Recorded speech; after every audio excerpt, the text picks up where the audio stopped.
Well, we actually grew up around music. Our dad was a rancher and a musician, and that's what we grew up doing, is ranching and playing music. We played music on Saturday night, honky tonk music, and him and his buddies drank moonshine, and then we got up Sunday morning and went to church and sang gospel songs. So that's kind of the way we were raised, and we just kind of developed a sound singing together, and didn't know we played in bands, rock bands, country bands, all different sorts of things in high school. And when we got out of school, I wrote a song that a guy named Jim Stafford recorded. It became a big hit, kind of a fluke hit, called "Spiders and Snakes" back in the early '70s, and that became, and it kind of gave us the funds to live on, to kind of keep pursuing it, a little bit. So.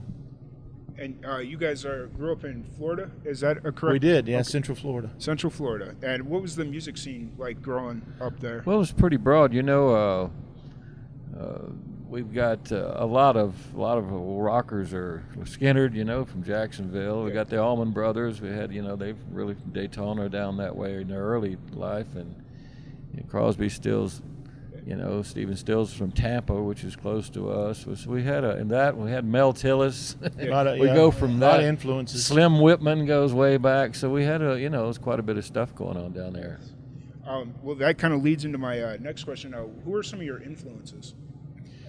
Well, early influences, I think, were, our dad used to play old Jimmy Rogers songs, old Brakeman blues and that stuff, Mississippi blues, and so I some of the first stuff we heard, and of course we grew up singing Baptist hymns, and those are real early influence. And then we got exposed to so many things because we had an older sister, and she used to bring home 45s. Oh yeah. And play them, and she'd bring home Elvis and the Everly Brothers and stuff like that, and we heard just a big combination of things. Plus we lived close to the island, so we got a lot of that influence down there. The Jamaicans used to pick oranges in our groves, and we used to hear all of that music that would go around, and so we were exposed to a little bit of everything.